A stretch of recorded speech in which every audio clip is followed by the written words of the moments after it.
Good morning students, how are you? Today we are starting our remaining content that is related to the political science. This is chapter number first of the second book of political science and our book is the political theory. So in this chapter we will clear about the very little introduction about the political science that is related to the political theory. In previous video we have clear about the political and about the polity and the political theory. So as for our content ki polity and the political theory is related to the Greek language and these word related to the ancient time of Greece country, Greece nations. So on that time that there was a little city and state was in the Greek. So on these situations create he on some persons rule on over the Greek. So this word is related from the an ancient Greece. In this segment we will clear about the scope of the political science या political theory कि how it cover its nature and its scope of theory. So first of all we will clear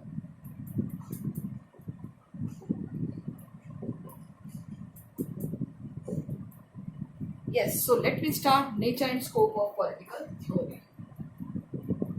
Nature and scope of political theory. Political theory का क्या nature है, क्या scope है, देखिए हम बात करते हैं. तो first of all I want to tell you that is everything every subject have a particular scope, particular area. Scope in the sense the span of control जिसको कवर अप किया जा सके and this determine the particular area कि किसी thing का कितना area हो सकता है. और as for our previous content we have clear कि two kind of approaches have seen in this segment, that is the traditional and the modern. According to the traditional approach, the political theory is related to the narrow area, narrow field, and about the modern theory, they according to this they have covered the broader field. So we have already cleared this thing कि this cover a broader field in the modern way. So no doubt कि आज की अगर हम बात करें तो हमारी जो गवर्नमेंट है इसके बहुत सारे रिस्पॉन्सिबिलिटीज होते हैं, फंक्शंस होते हैं, ऑर्गेनाइजेशंस होती हैं, इंस्टीट्यूशंस होते हैं, फॉर्मल और इनफॉर्मल बोथ. तो किस तरीके से हम बात करेंगे कि यह इसका स्कोप क्या होता है. तो फर्स्ट ऑफ ऑल क्या क्या इसमें हम देखते हैं, तो हम पॉइंट देखते हैं. सबसे पहला the state and government are the main subject of political theory. States and government are the main subject of political theory. यानी पॉलिटिकल थ्योरी जब हम पढ़ते हैं तो उसका जो मेन सब्जेक्ट होता है, मेन कंटेंट होता है, वो क्या होता है? स्टेट. स्टेट का मतलब यहाँ पर क्या है? कंट्री.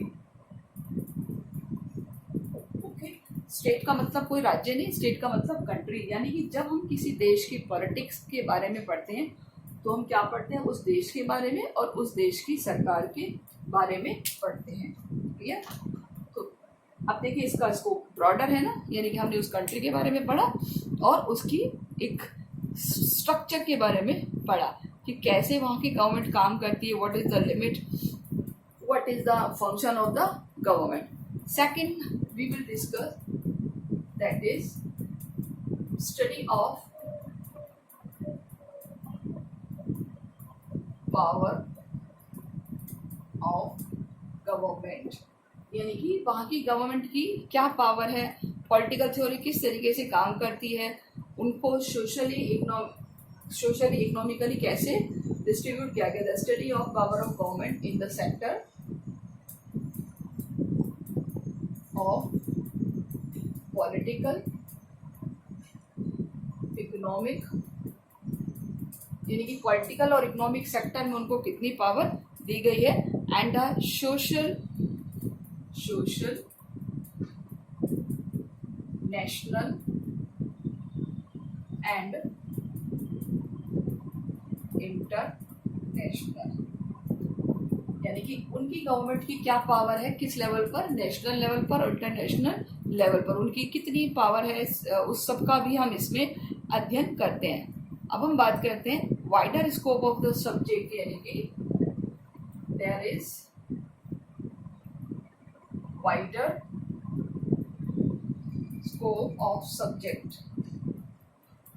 वाइडर मतलब कि बहुत बड़ा सब्जेक्ट का एरिया है, किस सेक्टर में, जैसे अभी हमने बात करा कि economically, politically, socially, international, national, सब तरीके की बात करता है। तो इसके अलावा कुछ ऐसे वाइडर स्कोप होते हैं subject related to human life, जो मानव जाति से, मानव की क्या बोलते हैं, जीवन से जुड़े होते हैं। वाइडर स्कोप है इन सब्जेक्ट्स का। क्लियर? तो वो क्या स्कोप से, चाहे वो सोशल लाइफ हो, चाहे वो पॉलिटिकल लाइफ हो। अगर हम बात करें तो fourth, that is the study of political ideology. Study of political ideology, यानी कि हम इसमें जो भी पढ़ते हैं वो पॉलिटिकल आइडियोलॉजीज के बाद पढ़ते हैं, जिसमें ideology is that the system of value, is that the system of values, the study of political ideology is that the system of values, यानी वैल्यूज के बारे में बात करते हैं, believes and the thought of the people, believe and thought of the people, people यानी जो scholars हुए हैं, जो इसमें स्कॉलर्स हुए हैं,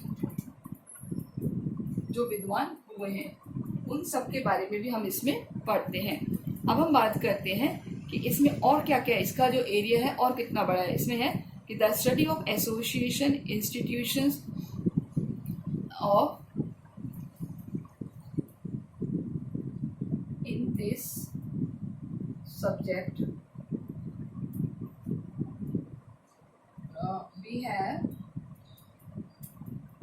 studied about association,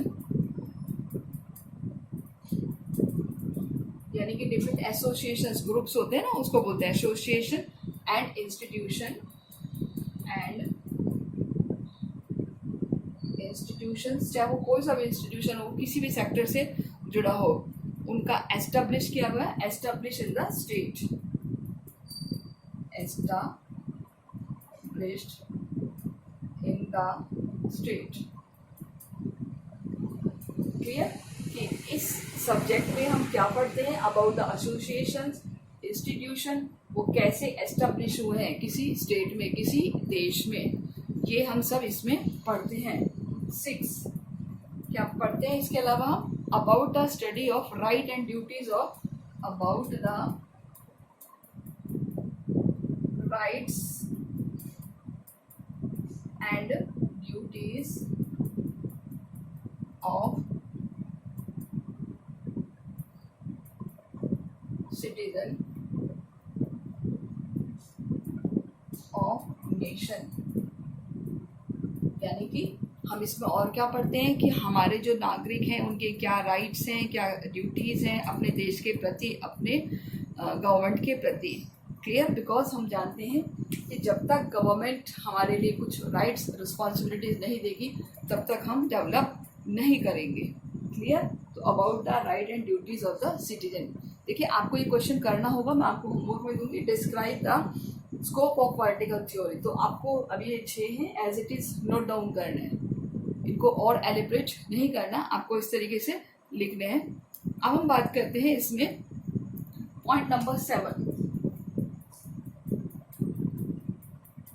मैं यहाँ पे लिख देती हूँ पॉइंट नंबर 7।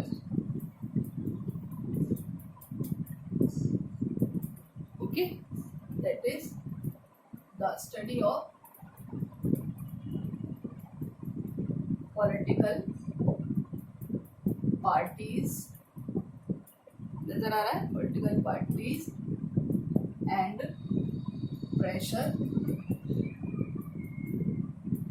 ग्रुप्स, यानी कि हम इसमें और क्या पढ़ते हैं, इसमें हम पढ़ते हैं पॉलिटिकल पार्टीज कैसी हैं, किस तरह से होनी चाहिए, किस तरीके से वो काम करती हैं कंट्री के लिए, इलेक्शंस कैसे लड़ती हैं, तो वो सारा सिस्टम भी हम इसमें देखते हैं. So about the political parties and the pressure groups, क्योंकि आप जानते हैं कि पॉलिटिकल पार्टीज क्या करती हैं हमारे कंट्री में, कंडक्ट द इलेक्शन, यानी कि इलेक्शंस में वो कंटेस्ट करती हैं, पार्टिसिपेट करती हैं, और उसके अलावा वो उस डेमोक्रेसी को सर्वाइव करने में बहुत हेल्प करती हैं पॉलिटिकल पार्टीज. नेक्स्ट अगर हम बात करें तो it is a study of human behaviour in the 20th century because political theories. तो हम इसको शॉर्ट में लिखेंगे. नंबर 8,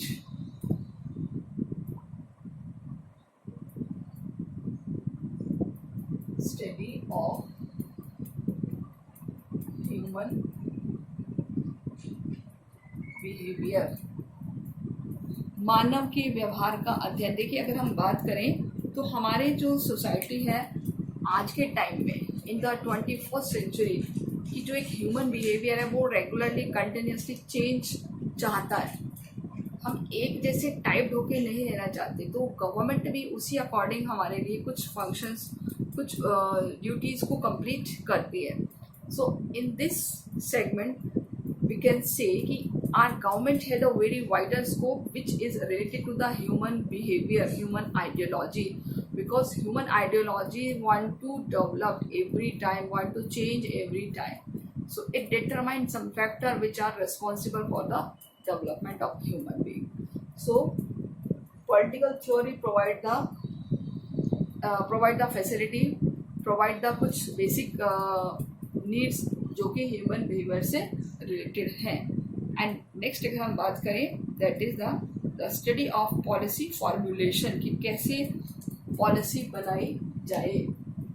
यहाँ पे लिखनी है line, the study of policy formulation. और क्या पढ़ते हैं हम इसमें, और हम पढ़ते हैं कि कैसे कोई नीति बनाई जाए. पॉलिटिकल साइंस में हम देखते हैं कि हम देश के लिए नीति निर्माण से जुड़े हुए सारे काम करते हैं. हमारी जो गवर्नमेंट है तो नो डाउट वो क्या क्या काम भी करती है कि how to formulate the policy. Clear. तो पॉलिसीज़ को बनाने के लिए, पॉलिसीज़ के निर्माण के लिए नेचुरल है हम क्या करते रहते हैं, रेगुलर इसके लिए एफर्ट्स करते रहते हैं. तो इसके अलावा अगर हम बात करें तो that is the study of process. 10 study of political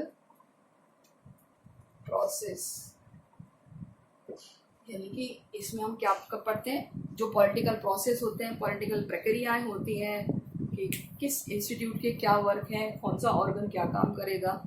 तो ये इसके सारे नेचर और स्कोप से रिलेटेड पॉइंट्स हैं. ओके स्टूडेंट्स, सो आपको ये 10 पॉइंट्स आपकी नोटबुक में नोट डाउन करना है, वीडियो को पॉज करना और सारे ही 10 के 10 नोट डाउन करना. 1 2 3 4 5 6 7 8 9 10. क्लियर. तो ये 10 के 10 पॉइंट आपके लिए बहुत ज़्यादा इम्पोर्टेंट हैं. This are related to the nature and scope about the political theory. तो आपकी बुक में अगर आप देखेंगे तो बड़ा ही ऐसा कुछ नहीं दिया हुआ जिसको हम अच्छे से पढ़ सकें. क्लियर. तो ये सारे जो पॉइंट्स हैं वो हमारे उस सेगमेंट से रिलेटेड हैं जिस सेगमेंट में बताते हैं कि किसी पॉलिटिकल सिस्टम में क्या क्या स्टडी किया जाता है. Okay students, now will discuss about the importance of the political theory. क्या इम्पोर्टेंट है पॉलिटिकल थ्योरी में.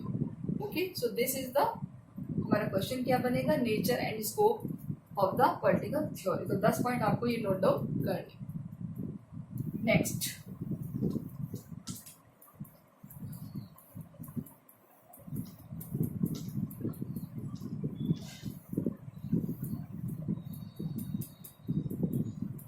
our next is the significant and the utility of political theory. Significant and utility of political theory.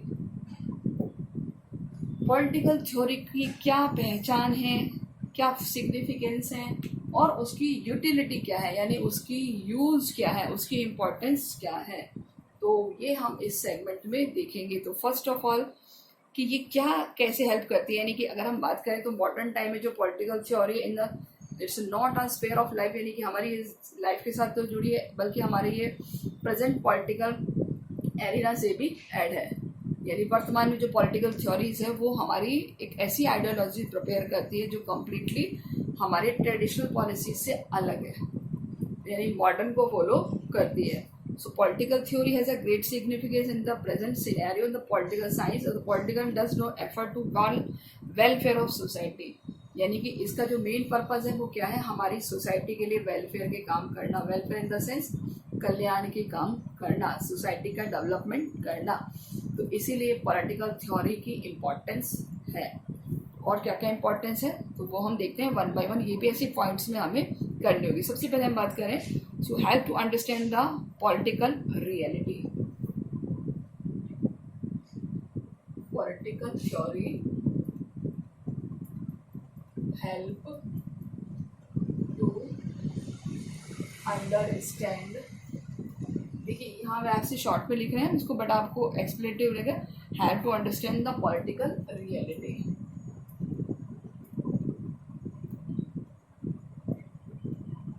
यानी कि जो वास्तविकता है राजनीति की उसको समझने में मदद करती है, बिकॉज कि कैसे फैक्ट्स हैं, क्या उसका रिमूव किया जाए, क्या सॉल्यूशंस हैं, जो भी सुपरस्टिशंस हैं हमारी सोसाइटी में उन सबको रिमूव करना, पॉलिटिकल रियलिटी से रूबरू कराना, ये इसका सबसे मेन फंक्शन है। Okay, so this is the main function of the this institution. Okay, next we will discuss about the simplification of knowledge. Simplification of knowledge, यानी कि जो हमारी नॉलेज है उसको पॉलिटिकल थ्योरी क्या करती है, सिंप्लीफाइज करती है। It convert fact into the symbols to make them easy to the remember and define. Knowledge for remember and define, कि हम उसको किस तरीके से रिमेंबर करें और किस तरीके से उसको डिफाइन करें। So it help to the signification of the knowledge. अब उसके बाद हम बात करें, it legitimate the government to maintain the supremacy and influence the class take resources. Political theory it legitimate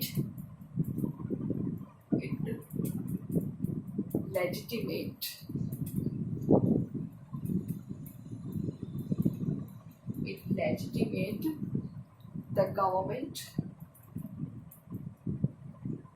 यानी कि एक इस तरीके से काम करती है कि गवर्नमेंट की जो लीगलिटी है वो भी बनी रहे। Legitimate the government to maintain the supremacy, किस लिए, टू मेंटेन द सुप्रीमेसी, यानी कि जो पॉलिटिकल पावर है उसकी जो पहचान है वो क्या है कि हमारी गवर्नमेंट सुप्रीमेसी में रहे, सुपर रहे। अब हम बात करते हैं the use of proper means of fulfil the objectives. It help two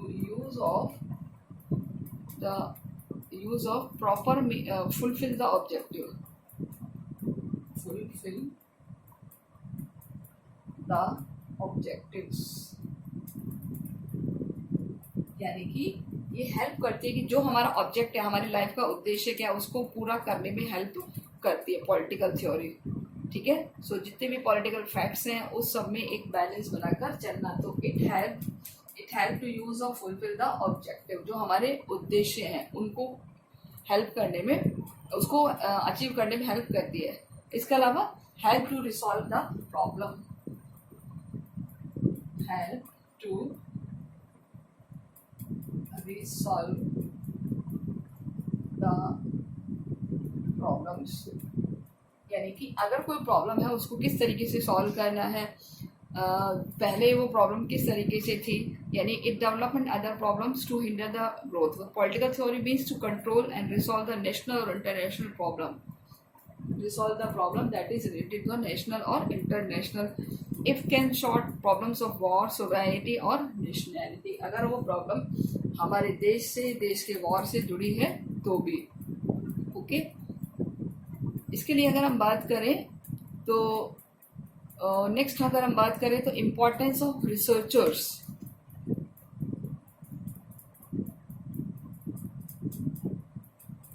of जो रिसर्चर्स हैं उनके लिए बहुत इंपॉर्टेंट है, बिकॉज थ्योरी हमें क्या प्रोवाइड करती है, एक प्रोपाउंड theory for acceptable the stable then the provide down for the study of public interest and the share the political system. Importance of resources में कि ये हमें क्या प्रोवाइड करती है, एक ऐसा प्लेटफॉर्म प्रोवाइड करती है जिसके थ्रू हम उसको और ज़्यादा रीड कर सकते हैं. तो जो रिसर्चर्स होते हैं इसके सेक्टर में उनको बहुत ज़्यादा नॉलेज प्रोवाइड करती है. नेक्स्ट बात करें तो provided guidance to the followers. Provided guidance to the political followers. जो राजनीति के जितने भी गाइडर हैं, जो उसको फॉलो करते हैं, उनको ये गाइड करती है. क्लियर? क्योंकि इसमें जो भी चीज़ें होती हैं, जो भी एक सेगमेंट्स होते हैं, वो पिछले जो रिकॉर्ड्स होते हैं उनके बेसिस पर होते हैं कि how to handle the new theory या न्यू सिस्टम. क्लियर? तो हमें ये बहुत ज़्यादा हेल्प करती है, हमें बहुत ज़्यादा गाइड करती है. नेक्स्ट है इंस्पायर द पॉलिटिकल मूवमेंट.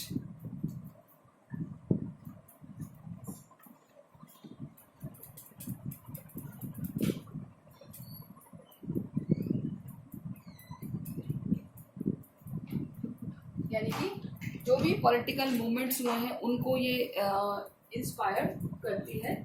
किस तरीके से इंस्पायर करती है, देखिए कि generally political movement gets inspired from political theories inspired by the one और another theory, like revolution in the world sacrificed their life movement. तो हम यहाँ क्या लिखेंगे, inspire the political movements, sacrifices, जो उस टाइम मूवमेंट्स हुए हैं, सैक्रिफाइसेस हुए हैं. इसके अलावा जो भी रिवोल्यूशंस हुए हैं उसके लिए भी हमें एक ये नॉलेज प्रोवाइड करती है. Revolutions about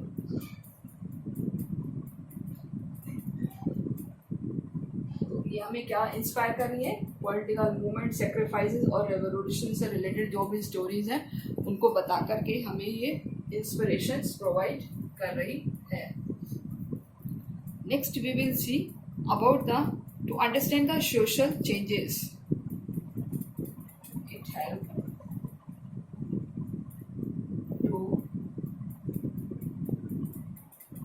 understand in social changes in our society. यानी कि हमारी सोसाइटी में क्या क्या सोशल चेंजेस आ रहे हैं, किस तरीके से उसको हमें देखना है, उसका एक कंप्लीटली जो एक्सप्लेनेशन होता है वो हमें यहाँ पर प्रोवाइड किया जाता है. यानी कि political theory help to understand the explanation nature and causes of social change in the various aspects and the effects of the social change. So different जो थिंकर्स हैं, डिफरेंट जो व्यूअर्स हैं, उन्होंने इसको अलग अलग वे में सर्च किया है and after that they find about the persons. Okay, and collect the past memories.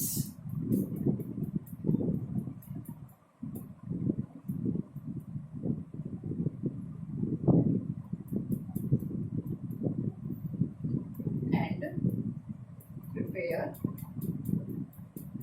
new frame of politics. यानी कि जो पास्ट मेमोरीज है उनको कलेक्ट करके एक नया फ्रेमवर्क प्रिपेयर करती है. क्लियर? किसकी वजह से, पॉलिटिकल थ्योरी की वजह से. यानी कि उसका पास्ट क्या था और अब हम क्या देख रहे हैं? So it is related to the utility, यानी इसकी इम्पोर्टेंस से रिलेटेड है। तो यहाँ पर भी आपको ये 10 पॉइंट्स इस तरीके से लिखने हैं कि व्हाट इज द यूटिलिटी या significance of the political theory. तो 10 पॉइंट्स आपके आ जाएंगे। ओके, सो वन क्वेश्चन और है हमारा। आप वीडियो को पॉज करके इस तरीके से इसको रीड कर सकते हैं। But another question that is the कि पॉलिटिक्स के ट्रेडिशनल और मॉडर्न कंसर्न्स। सबसे हम पहले बात करते हैं ट्रेडिशनल कंसर्न्स। ट्रेडिशनल कंसर्न्स के अनुसार पॉलिटिकल साइंस को क्या है? It is concern of the state, concern only the state, यानी कि केवल और केवल किसका अध्ययन कराती है? Concern about the state and the government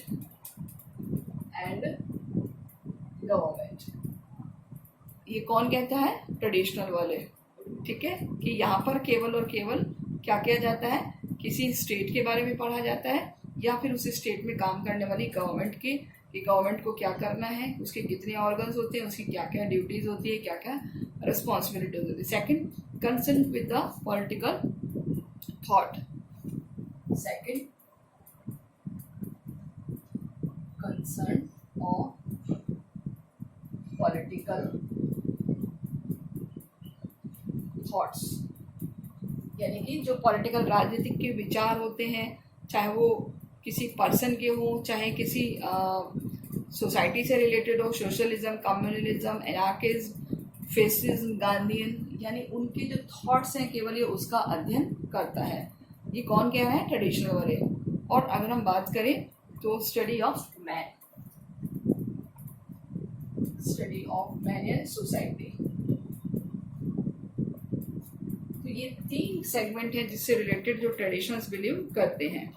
clear कि यहाँ पर किसका अध्ययन किया जाता है? कि they related to the study of society. Clear? So the study of association और institution and study of association and institution.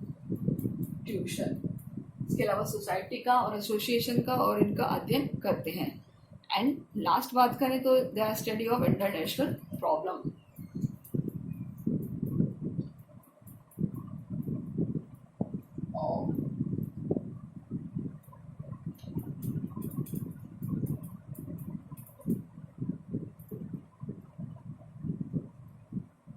International problems को भी ये रीड करके चलता है। क्लियर? अब हम बात करें कि कुछ मॉडर्न जो पर्सन्स है वो क्या कहते हैं। Concern of modern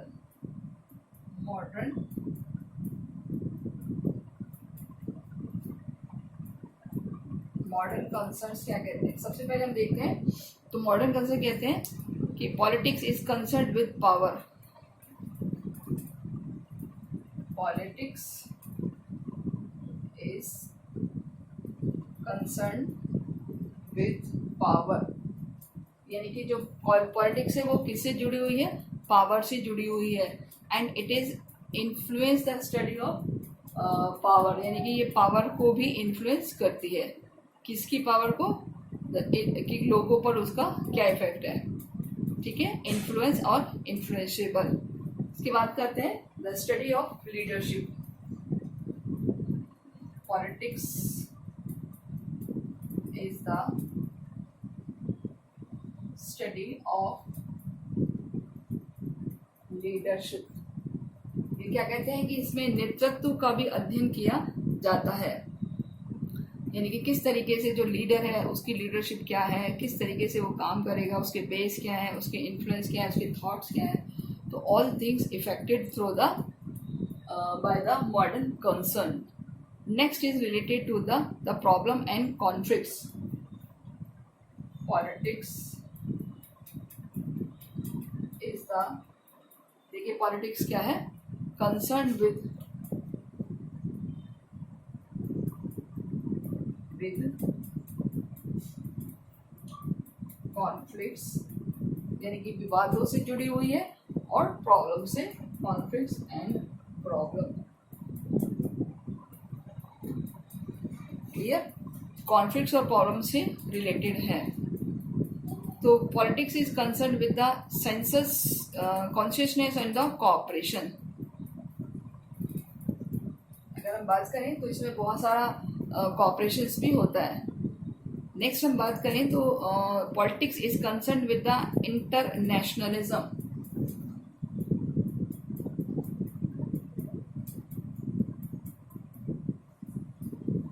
with national और एंड इंटरनेशनलिज्म, यानी कि ये ना तो देश के लिए बल्कि विदेशों के साथ संबंध स्थापित करने का नाम भी है। That is the study of political parties and pressure group. It is the study of political parties and pressure groups. आज अगर हम देखें तो पॉलिटिकल पार्टीज और प्रेशर ग्रुप्स जो होते हैं उनकी भी स्टडी करती है। अगर हम बात करें तो एक कंपैरेटिवली भी एनालाइज करती है। तो इस तरीके से ट्रेडिशनल कंसर्न्स और मॉडर्न कंसर्न्स में यहाँ पर एक व्यूज़ को लेके एक कॉन्फ्लिक्ट्स है कि कुछ पर्सन्स जो ट्रेडिशनल को फॉलो करते हैं एंड सम पर्सन्स जो follow the modern view. So apart this कि हमको क्या करना है वो हम देखते हैं, बट हम बात करते हैं कि political have a very broader scope, broader area, और it provide help to many significant for the society. Clear? So यहाँ पर आपका चैप्टर ये ओवर हो जाता है।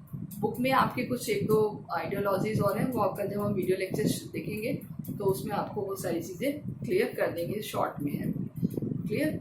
बट ये आपको जो तीनों आज ये लॉन्ग क्वेश्चन कराए हैं ये आपको इस तरीके से आपकी नोटबुक में कंप्लीट करने हैं। Okay, so what about the scope of the political science? Second question is related to the significant and the utility of the political science, and third is the modern and the traditional concern of about the political theory, about the political system. तो clear?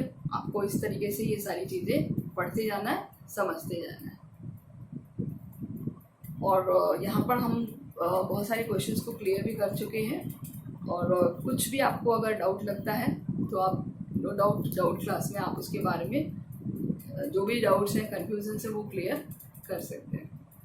सो okay students, take care और अपनी studies को regular करते रहिए। Okay, take care, good bye.